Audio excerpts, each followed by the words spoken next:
endireitar. Olá, internautas, estamos ao vivo pelo Face do PT na Câmara, pelo Face da deputada Luiziane Lins, do PT do Ceará. E o assunto de hoje é violência doméstica e ideologia de gênero. O programa é o terceiro programa da semana em homenagem ao 8 de março. Nos estúdios, como eu disse anteriormente, a deputada Luiziane Lins, do PT do Ceará, que é relatora, foi reconduzida na relatoria da Comissão Permanente Mista de Combate à Violência contra a Mulher. A nossa querida também Josiane Lima dos Santos, bacharel em Relações Internacionais e representante da Frente de Mulheres Negras. Muito bom dia. Bom dia. Bom dia, Luiziane. Bom dia. Bom, antes do nosso bate-papo, nós vamos ver um vídeo super interessante da deputada Maria do Rosário, que estaria conosco, mas por problemas de agenda não pôde estar aqui, não fisicamente, mas ela vai estar num vídeo onde ela retrata a importância do 8 de março. Acompanhe com a gente.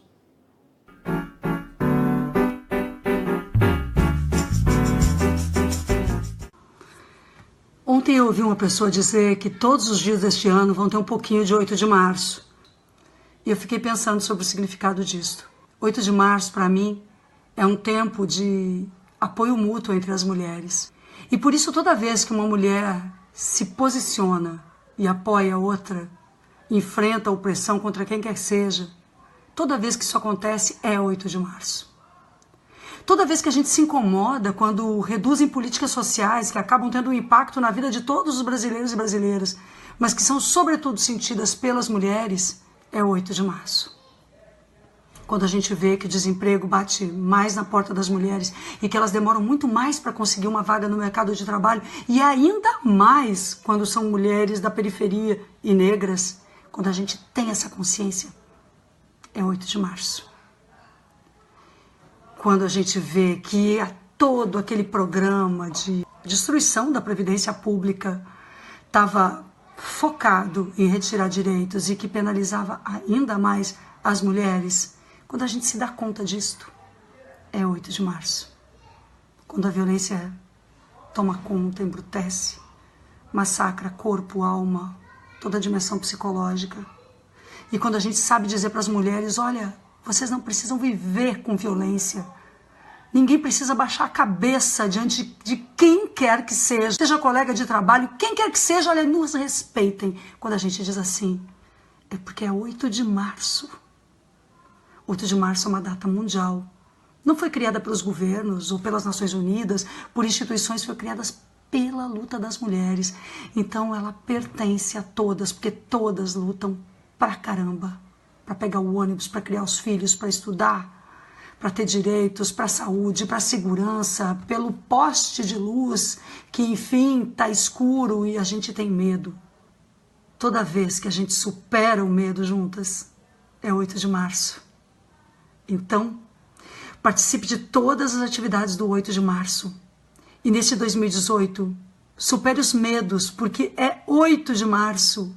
Coloque seu nome como candidata a deputada, a governadora, mas seja feminista também, porque só ocupar o espaço como mulher não significa nada se você não tiver um programa que realmente saiba que a sua responsabilidade é enfrentar essa violência, esse machismo que durante boa parte da sua vida você nem se deu conta do tamanho que tinha, do jeito que oprimia.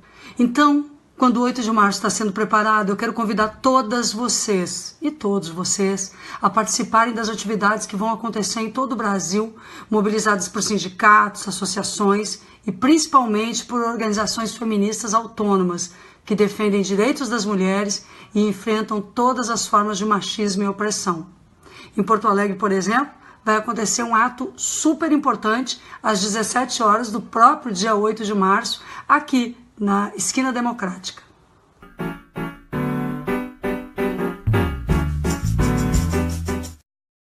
Esse foi o recado da Maria do Rosário, ex-ministra de Direitos Humanos do governo Dilma Rousseff, que está no 4º mandato. Luiziane, que recado mais lindo, né? Sem dúvida nenhuma. E a Maria do Rosário, como você tem acompanhado aqui, Ivana, é uma companheira do Partido dos Trabalhadores com um brilhante mandato, está no 4º mandato, e elas têm sofrido sistematicamente agressões, ela tem sofrido muitas vezes uma tentativa de desqualificação. Já teve aqui embates no plenário onde, ao invés dos deputados irem no conteúdo da discussão, normalmente eles simplificam, acusando ou xingando a deputada Maria do Rosário. Ela já tem passado por esse tipo de coisa. Mas isso aí é exatamente uma reação forte a quem levanta a bandeira, a quem se diz feminista sem nenhuma vergonha de ser feminista e que enfrenta esse debate. Então isso é muito pertinente a esse tipo de mulher. A gente sofre muito com isso. Pois é, e sobre essa situação que a Luiziane está colocando aqui, não só a Maria do Rosário, mas todas as mulheres. Daqui a pouquinho a gente vai falar de 2 vitórias que a Maria do Rosário teve, uma em relação ao Cabo Júlio, que teve que se retratar publicamente na Assembleia, e a outra em relação a um humorista, que não precisa nem falar um nome também, que ela também ganhou, né? Agora, Josiane, qual é a análise que você faz aí do vídeo da Maria do Rosário? Você, como representante das mulheres negras, atuante, você trabalhou com a nossa querida deputada Janete Pietá. Dalva Figueiredo também. Dalva. Então, a deputada Maria do Rosário, ela chama a atenção para uma questão que é muito importante para nós mulheres negras, que é essa diversidade, essa pluralidade das pautas e das lutas que são apresentadas nesse 8 de março. Né? Então, porque nós somos mulheres negras, indígenas, ciganas, quilombolas, mulheres do axé, mulheres trabalhadoras rurais, mulheres de várias identidades sociais. Então, o 8 de março, né, ele avança quando ele traz essa pauta com a verdadeira cara da mulher, com a verdadeira face e reivindicação da mulher. Então, o vídeo da deputada Maria do Rosário chama atenção para essa necessidade da gente discutir a questão da mulher no plural. E a gente está de mãos dadas, né? Porque não é só o 8 de março, que é o Dia Internacional da Mulher. O Dia da Mulher é todo dia, né, Luiziane? Inclusive, tem homens que ainda não entendem a questão da necessidade do 8 de março. Acham que por que tem o Dia da Mulher e não tem o Dia do Homem, por exemplo. Que é um debate muito, assim, superficial. E, ao mesmo tempo, quando chega no 8 de março, apenas vem nos dar presentes, flores, etc. e tal, bombons, etc. e tal. E eu acho que o melhor presente que nós teríamos, que não precisaríamos ter um 8 de março, é o respeito à igualdade, radical. O respeito radical à condição da mulher e, ao mesmo tempo, a igualdade radical dos direitos, ela, de fato, nós poderíamos chegar a uma sociedade que não precisasse ter um 8 de março para lembrar da nossa luta histórica, que é a luta, porque essa luta das mulheres, essa luta é uma luta que não começou agora, nem é uma luta que fica aqui na circunscrição brasileira. É uma luta mundial. As mulheres sofrem violência e historicamente elas vêm tentando denunciar e fazer com que essa violência diminua. Porque eu sempre digo, Ivana, já tive a oportunidade de dizer em outras oportunidades, e a Josi deve saber disso, que o principal problema, o principal desafio ainda, por exemplo, no campo da violência, porque assim, a mulher tem vários outros campos que ela tem que lutar para que ela tenha uma condição de igualdade. Aí vamos lá, o trabalho, as mulheres trabalham mais e ganham menos, as mulheres negras trabalham muito mais e ganham muito menos. Você tem a questão da educação, porque ainda as mulheres têm dificuldade do acesso à educação, porque elas têm uma série de atribuições que às vezes elas não conseguem chegar na escola formal. Eu lembro, eu como prefeita, por exemplo, a gente tinha o Pró-Jovem, que exatamente era um programa do governo Lula para a juventude, para haver um processo de aceleração da educação. Quando a gente começou, nós formamos mais de 25 mil jovens no Pró-Jovem em Fortaleza. Mas uma coisa interessante que surgiu era exatamente as mulheres se organizaram, porque o Pró-Jovem normalmente acontecia à noite, elas precisavam. Como é que elas iam deixar os filhos? Já eram muito jovens, mas já eram mães. Então, assim, foi um novo arranjo. Você tem algumas escolas, a creche, para fazer com que aquelas mulheres... Então, nós lutamos em vários campos. Agora, especificamente na questão da violência, eu costumo dizer que ainda grande desafio, por incrível que pareça, é a primeira denúncia. Porque, segundo o Fórum Brasileiro de Segurança Pública, 52% das mulheres agredidas não tomaram qualquer atitude. Isso em 2016, no ano passado. Ou seja, apenas 11% dos casos chegaram à delegacia da mulher. Portanto, é subnotificado, porque as próprias mulheres, elas temendo às vezes a própria vida, porque infelizmente o Estado brasileiro não tem condição de assegurar, não faz isso, e também com medo de uma violência ou de uma retaliação contra os próprios filhos. Então, elas muitas vezes, ou ainda aquela velha, aconteceu só uma vez, não vai acontecer nunca mais, quando a gente tem um dado muito forte, que a maioria das mulheres sofre violência, né? Quase 50% das mulheres que sofreram violência ou que sofreram durante 10 anos, entre 1 e 10 anos. E quase 17% já sofrem violência há mais de 10 anos. E nunca conseguiram fazer a primeira denúncia. Então, é muito grave a situação. Pois é, ainda nessa linha, só um minutinho, Josiane, eu queria conversar também com a Luiziane, porque eu venho acompanhando desde a época da CPMI, de violência contra a mulher, vários projetos foram apresentados, e um deles falta ser votado ainda, que é a questão do Fundo de Enfrentamento à Violência contra a Mulher. Você está numa comissão importante, que é uma comissão permanente do Congresso Nacional, mista, né, de violência contra a mulher. Qual assim o resumo que você pode fazer, porque você falou da questão da violência, a primeira denúncia, a cada 2 minutos mulheres são agredidas, não só fisicamente não, moralmente, entendeu? A violência patrimonial, tem uma série, né, de tipos de violência. Qual é a análise que você faz? O que leva a pessoa a não denunciar, principalmente? É o medo dela não poder se manter, é o medo de novas ameaças do companheiro, porque normalmente essas agressões partem, né, do próprio companheiro, de pessoas próximas à família. Depois eu queria que você comentasse também sobre isso. Olha, Ivana, é o que eu já coloquei anteriormente. Eu acho que tem a questão do medo, porque normalmente quando o agressor diz o seguinte: se você denunciar, eu lhe mato. E o pior é que mata mesmo. As estatísticas estão aí para provar isso. Ou seja, ela fica recolhida, então ela busca, às vezes, ajuda, ela vai para a igreja, ou busca ajuda na família, essa coisa toda, para que não chegue à delegacia. E sempre pensa assim: não, vai ser a última vez. Não, ele fez isso porque, por causa disso ou aquilo. Encontra, busca que até... não justifica. Que não justifica, né? Mas ela fica buscando para que ela não faça. Não, esse primeiro passo não seja dado. Não é brincadeira, não. 503 mulheres são agredidas por dia no Brasil. Dessas, 29% dessas mulheres, das mulheres brasileiras de uma forma geral, no ano passado afirmam ter sofrido algum tipo de violência. Ou seja, nós estamos falando de 1/3 das mulheres brasileiras que sofreram violência no ano passado.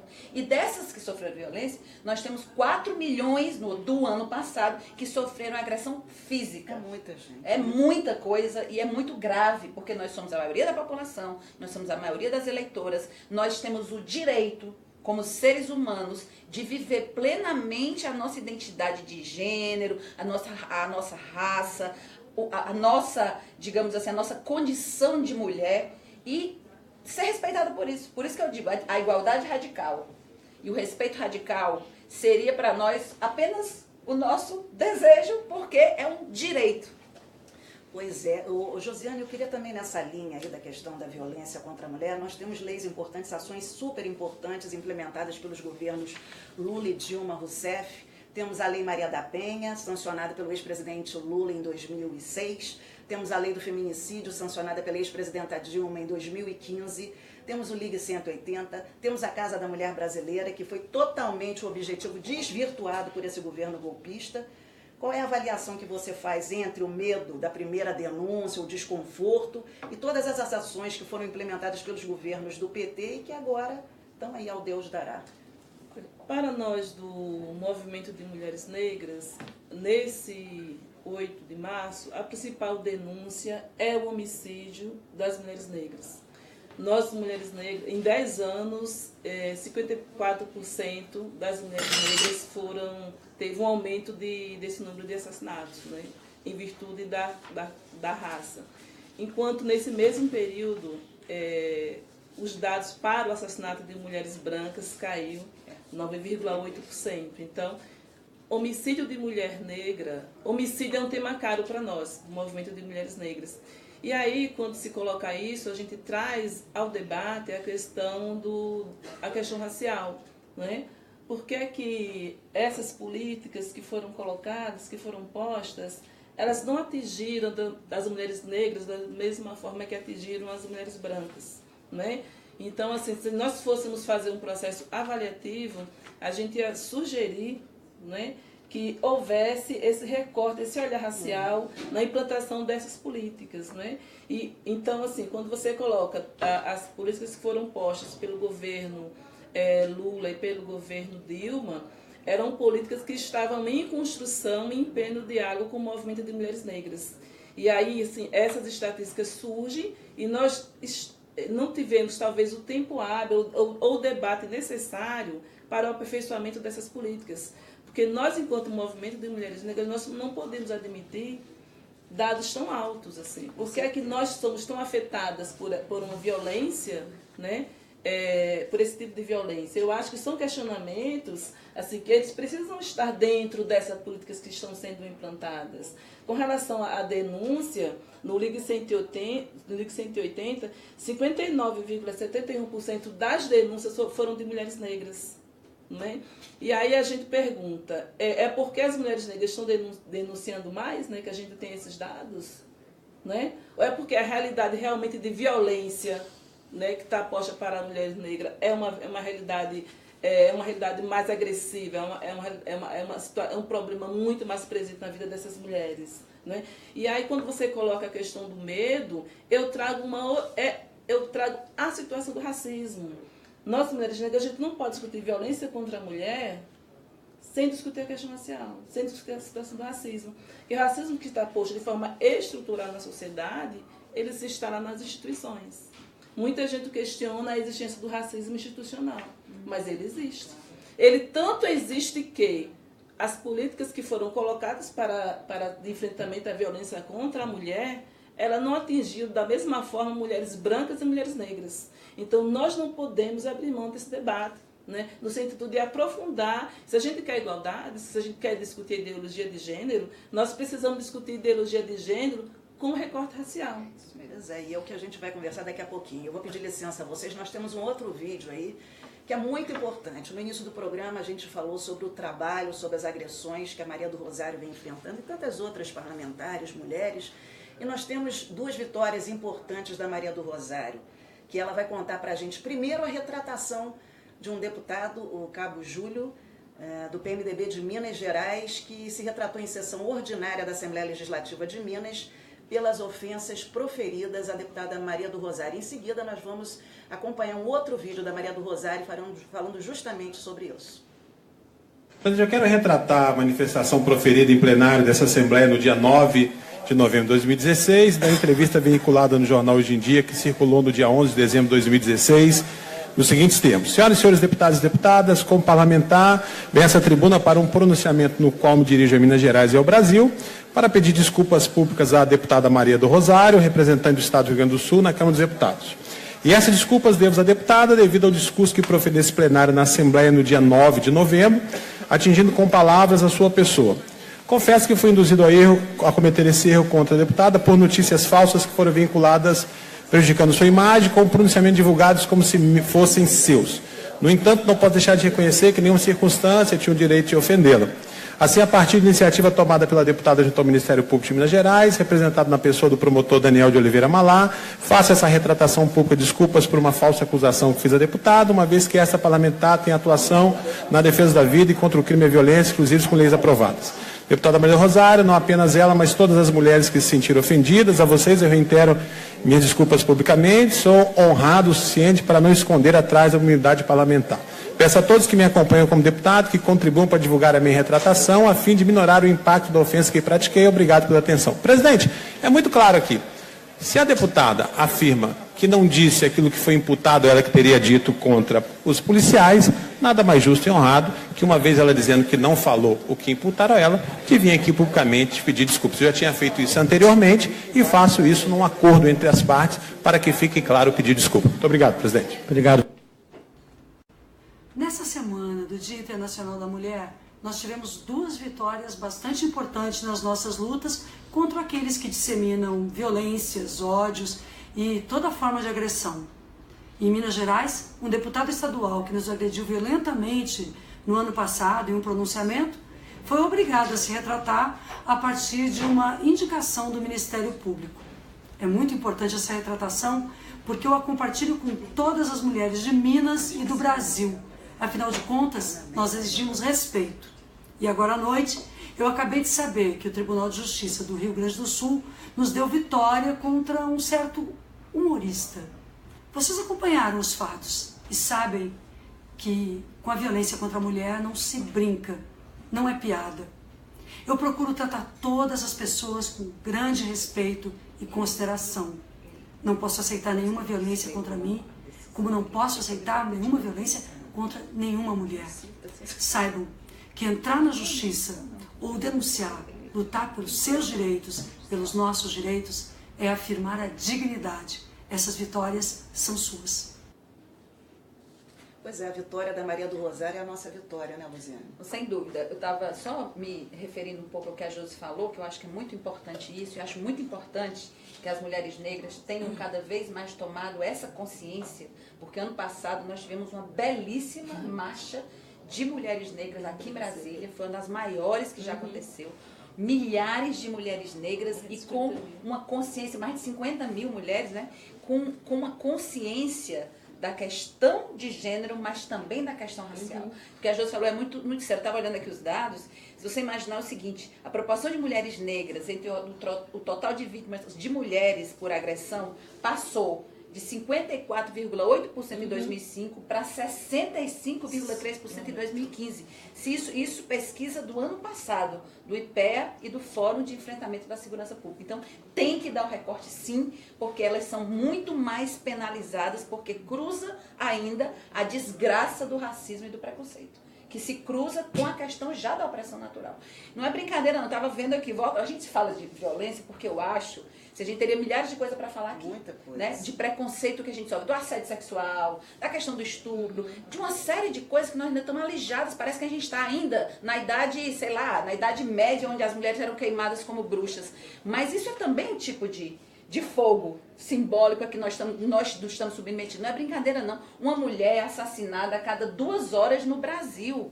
Somente pela condição de ser mulher. Ainda tem gente... É o feminicídio. Nós tivemos, infelizmente, um jornal, que eu acho um jornal que fez um editorial, no dia que a Dilma sancionou a lei do feminicídio, no dia seguinte um jornal, que eu não vou citar aqui, mas o jornal colocou como se fosse uma coisa absurda, que não existia um feminicídio, existiam homicídios.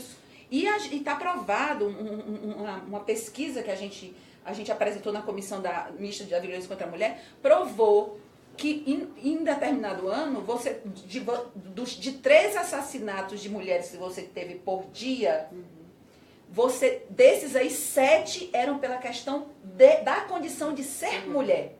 Enquanto você tinha 6 que estavam relacionados à violência urbana, que submete homens e mulheres, você teve 7 mortes, e muitas vezes é dentro de casa. Você não pode nem dizer que isso é uma violência... Na presença dos filhos. Na presença dos filhos. Do e na esfera privada, ou seja, não se deu nem na rua como é que isso daí é uma violência que pode ser comparada com a violência que nós estamos submetidos como seres humanos no cotidiano da violência urbana. Então, assim, até aceitar isso é difícil. Só para você ter uma ideia aqui, a gente solicitou...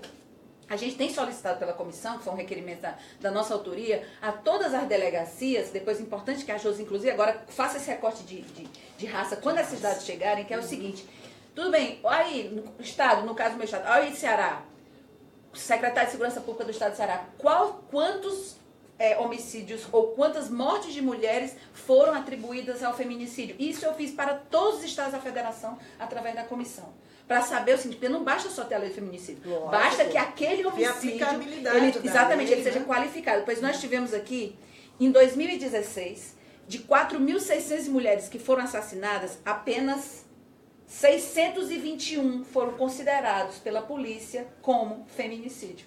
E a gente está vendo que a proporção não é essa. É mais de 50% dos assassinatos de mulheres são em função do feminicídio, mas são subnotificados.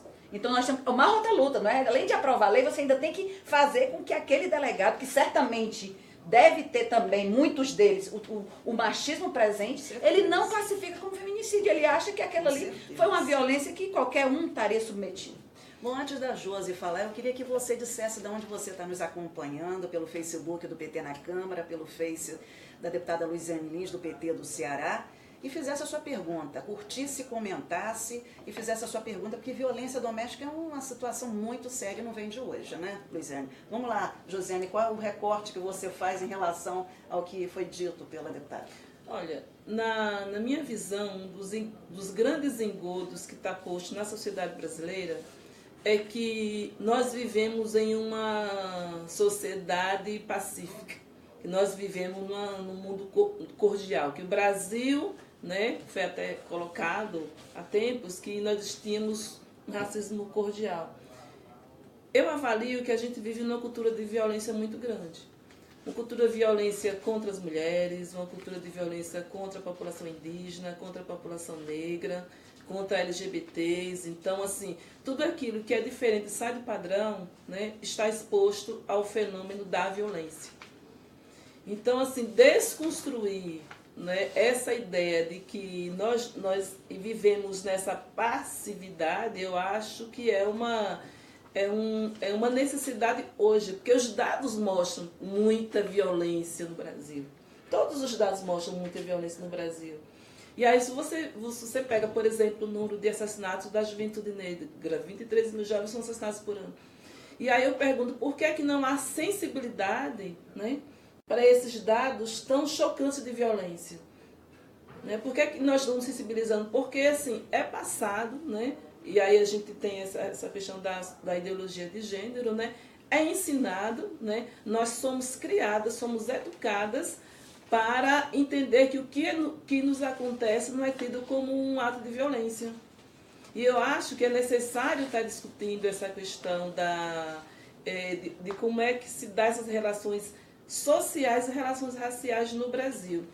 A lei do feminicídio, que foi uma luta muito grande do movimento feminista e da bancada feminina, aqui na Câmara dos Deputados e no Senado, à medida que ela é aprovada pela presidenta Dilma, ela precisa passar por um processo de sensibilização na sociedade e nos órgãos públicos.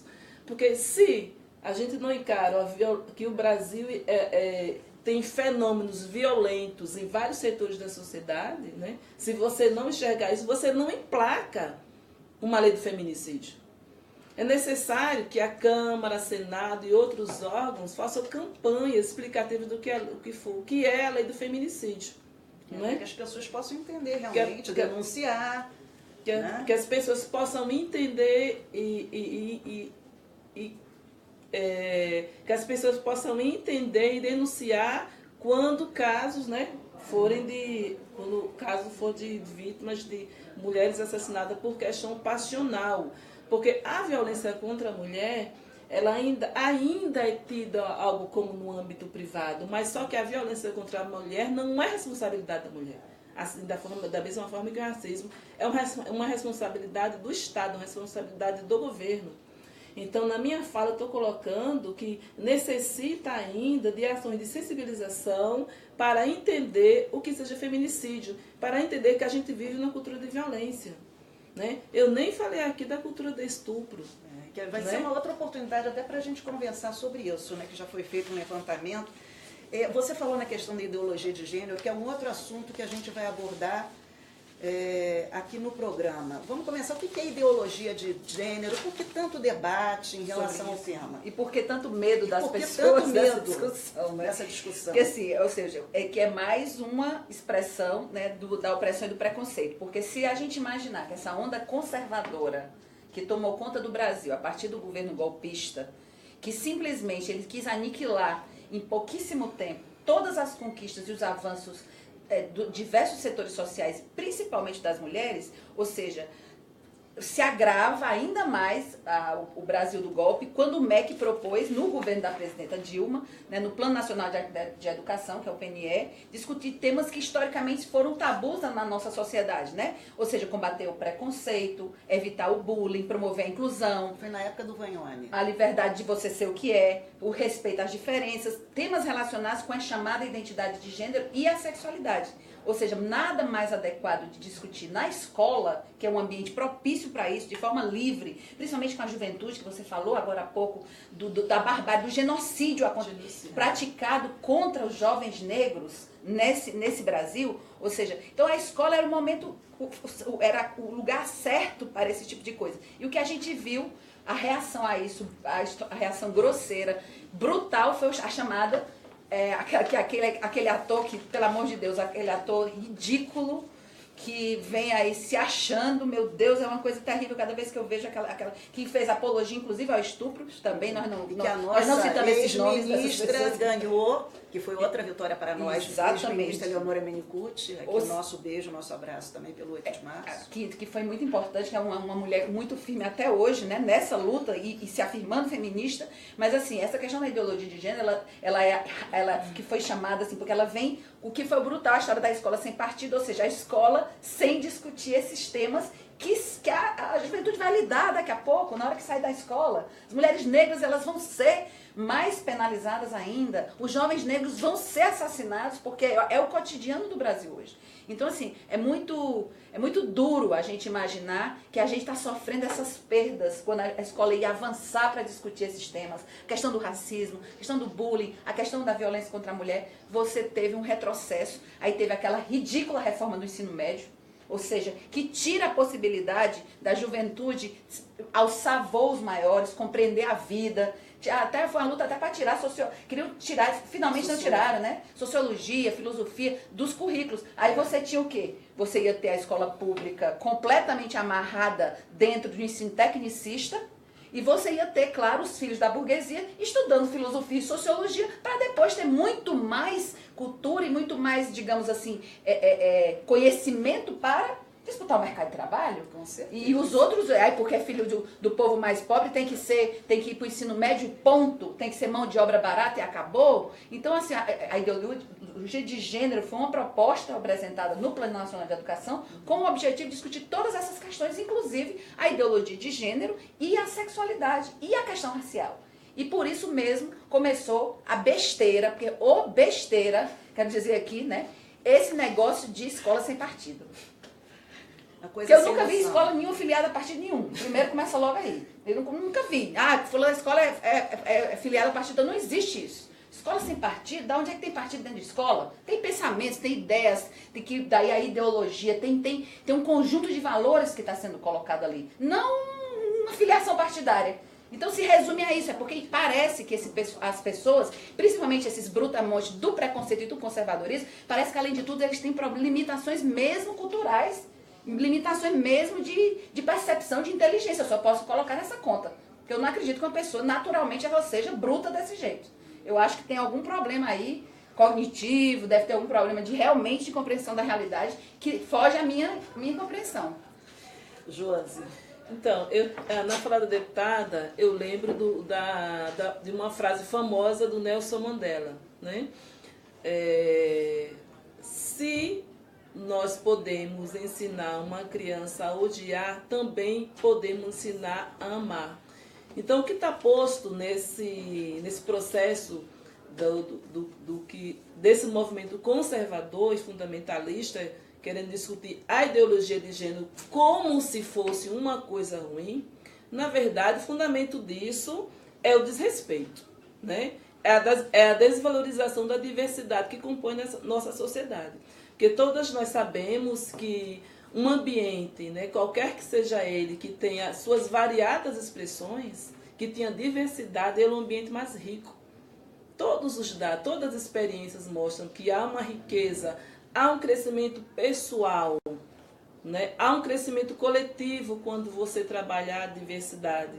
E aí a ideologia de gênero, na minha opinião, ela empobrece a construção da pessoa, né? Porque empobrece por quê? Porque você não vai conviver com indígena, você não vai conviver com uma pessoa porque é mulher, você não vai conviver com uma pessoa porque é negra, porque é LGBT.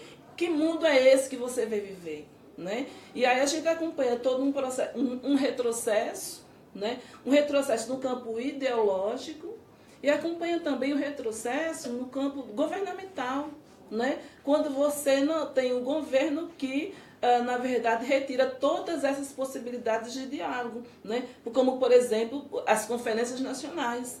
Que as conferências nacionais você tinha toda a sociedade civil, né, representada, discutindo aquilo que está na sua base, discutindo a sua realidade. Então, quando o governo não faz um processo, não realiza, por exemplo, as conferências nacionais, né, que é a grande expressão da sociedade, você empobrece o próprio governo. né? Quando você retira programas... E que é somente, né, Josi, o próprio debate, é o debate. Né? Ali a conferência, ela está só se monitorando o debate pelo que deveria vir, né? Eles cercearam, inclusive. Então, a discussão da ideologia de gênero no plano nacional da educação foi apenas a ponta de um iceberg para uma série de retrocessos que estão se instalando no Brasil. Né? Todas nós sabemos que a nossa possibilidade de expressão política, né, está cada vez menor. Né? Por exemplo, nós do movimento de mulheres negras, a gente está discutindo muito essa questão da intervenção militar. As comunidades negras periféricas, na nossa opinião, elas sempre estiveram sob intervenção militar. Nós sempre fomos registrados a andar nas ruas, independente do horário. Nós somos revistados pela cor da pele. Agora, é uma afronta, né, que está posto hoje, essa intervenção militar, à população negra, no sentido de que, né, onde é que esse processo que está posto de corrupção, ela é menos importante do que está posto nas comunidades periféricas, de favelas, né? Qual o problema maior? Assim, eu entendo que a gente está tendo alguns enfrentamentos nesse campo, né? Mas assim, não é justo, né, que a população negra, nessa situação, ela seja mais prejudicada. Com certeza. Você não pode fazer isso. E aí você tem o governo com a proposta de criar um observatório, né, de direitos humanos, um observatório para discutir essa questão da intervenção militar, mas a gente sabe que, como pano de fundo, o objetivo do governo é bem outro. Né? O objetivo do governo, na verdade, é monitorar as ações dessas comunidades. Então, nós vivemos em tempos difíceis, né? Em tempos de perdas dos direitos sociais, e colocar que nós, mulheres negras, que estamos na base da pirâmide, como foi colocado em todos os dados, nós somos as mais prejudicadas. Porque, imagina, a gente se preocupar porque um filho, né, um filho quando sai às ruas, a nosso próprio processo de violência que a gente é cometido de racismo cotidianamente. Então, assim... As revistas, né? As revistas. Eu entendo que essa crise política e essa crise econômica, elas afetam muito mais diretamente e muito mais fortemente essa população, né? E aí, assim, eu quero dizer também que a situação das mulheres negras, assim, ela precisa ser encarada por todos os setores da sociedade. É necessária uma política de aliança, a gente precisa sensibilizar muito mais, a gente precisa falar disso muito mais, porque a atitude de política pública, deputada, é totalmente invisível esse recorte racial. Assim, nós não conseguimos implantar. E aí, como a senhora falou, a Marcha Nacional de Mulheres Negras trouxe esse debate, não é? E aí nós estamos construindo um encontro nacional de mulheres negras que deverá voltar aqui depois para falar com a gente. Para falar sobre isso. E que tem que ser urgente, viu, Josi? Porque, assim, por exemplo, uma coisa que foi muito... Só que eu acho que é importante destacar aqui.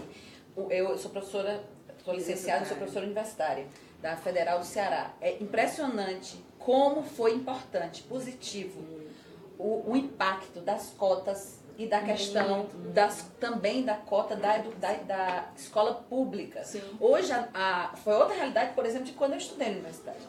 Quando agora eu fui pegar os dados, porque nós estamos defendendo as universidades federais, porque agora é a próxima mira do governo na privatização do ensino superior, a gente foi analisar os dados. Hoje a UFC, por exemplo, a nossa universidade, a Universidade Federal do Ceará, tem 66% dos alunos oriundos das escolas públicas.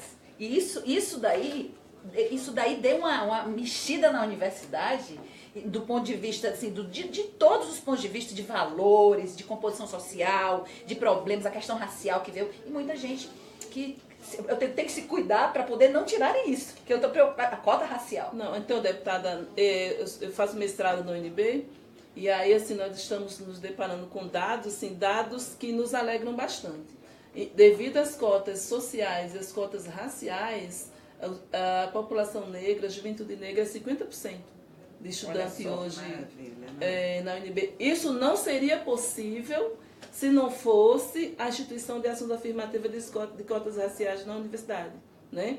Agora, a gente não pode abrir mão da qualificação do ensino fundamental, está discutindo a questão da história e cultura da África no ensino fundamental, assim, mas a senhora trouxe um elemento fundamental que nós não podemos perder. Sim. E a privatização do ensino superior, ela está em curso, né? Infelizmente. Eu acho que é uma pauta importante para a gente estar averiguando, porque sem conhecimento acadêmico, sem a troca de saberes na universidade, sem a diversidade no ensino superior, o Brasil ele não se firma na sua principal característica, que é essa pluralidade de povos. E eu dar um dado só rapidamente, assim, dizer que, por exemplo, no Ceará, o ganho, por exemplo, com a Unilab, nós temos a Unilab no município de Redenção, no estado do Ceará.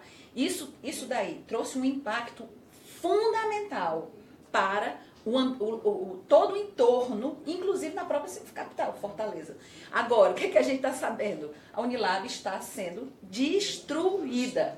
Ela está sendo destruída como um exemplo de que essa questão racial ela precisa, na cabeça dos senhores de engenho e na cabeça da Casa Grande, ela precisa ser desconstituída para que não haja um empoderamento da população negra. Então eu me imagino que a destruição da Unilab é muito simbólico para a gente entender esse Brasil que a gente está vivendo. Bom, nós estamos finalizando o programa, mas nós temos mais um vídeo aí da professora, ex-deputada estadual, ex-senadora por Santa Catarina, Ideli Salvati, que também foi ministra-chefe da Secretaria de Direitos Humanos, Secretaria de Relações Institucionais, Pesca e Aquicultura nos governos Dilma Rousseff. Ela faz um apelo aí, ela destaca a luta feminina, faz uma homenagem a 4 mulheres catarinenses. Acompanhe. Estamos iniciando março, um mês que tradicionalmente as mulheres participam, atuam, reivindicam, se colocam de maneira pública e visível em termos das nossas principais reivindicações, em termos das questões que mais afetam as mulheres. Seja a violência, seja a discriminação, seja a falta de oportunidades, sejam as situações, tanto no âmbito público quanto privado, onde as mulheres são profundamente separadas e excluídas de oportunidades. Eu quero dizer que eu tenho muito orgulho de vir de um estado que tem esta marca feminina também muito forte, não só no nome, Santa Catarina, mas porque teve ao longo da sua história exemplos fantásticos de mulheres que fizeram a diferença. Começando pela nossa querida Anita Garibaldi, esta mulher, né, que marcou uma época pelo seu exemplo, pela sua luta, não só aqui no Brasil, mas também na Itália.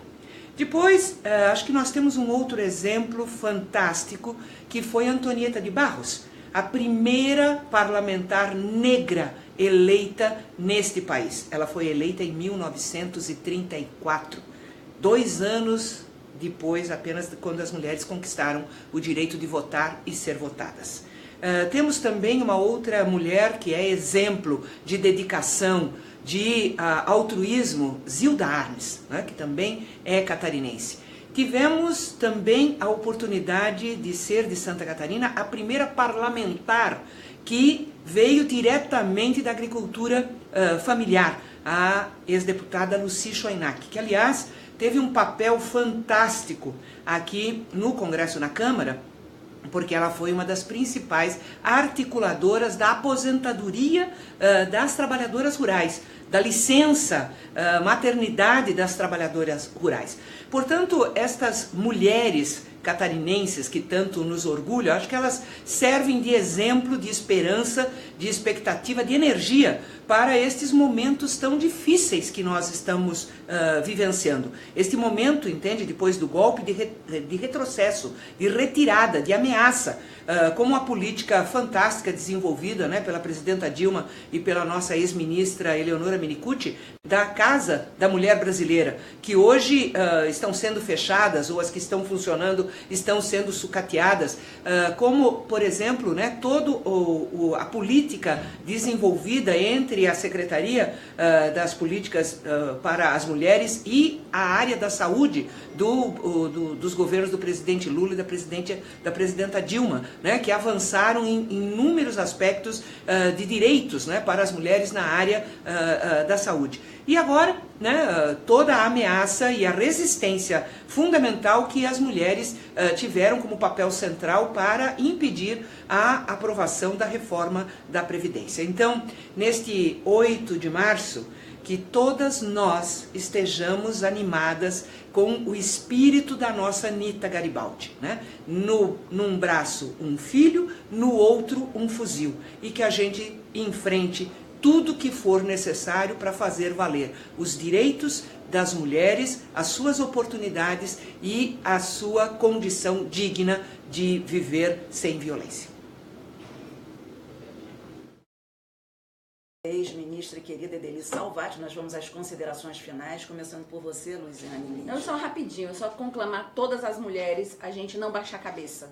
E quando a porta estiver fechada, bataque o pé na porta e abra a porta, porque é só assim que nós vamos conseguir chegar à sociedade que a gente quer, que é a sociedade de respeito. E eu quero, só para finalizar, homenagear, Josi, todas as mulheres negras, em seu nome e no nome de Carolina de Jesus, que também é uma mulher que merece por todos nós. Há mais de 100 anos essa mulher estava fazendo história no Brasil, negra, favelada e ao mesmo tempo cheia de sonhos, de ilusões, e é um exemplo para as mulheres de uma forma geral. E a nossa Berné. Ah, a nossa Benedita do Castilho, sim, sempre, né? É na linha do que a Edeli Salvati coloca, e a deputada também, de homenagens, né? Eu queria fazer uma homenagem em memória a Luísa Barrios, né? Ministra da CPI, do governo da Dilma, e uma grande militante do Movimento Negro Unificado, e a mãe Beata de Iemanjá, né, uma mulher de tradição, uma mulher que respeitou a ancestralidade, né, e trouxe pautas importantes para o movimento de mulheres negras. E aproveitar para fazer o chamamento, né, de todas as mulheres que estão no Distrito Federal para amanhã, o ato do 8 de março, no Museu Nacional, a partir das 14 horas, na concentração, e a saída da marcha ela vai se dar às 17h30. Então é importante que todas as mulheres sejam presentes para combater, né, esse processo de subordinação que é colocada para todas nós. Ivana, deixa eu só dar um recado para dizer onde é que é lá em Fortaleza.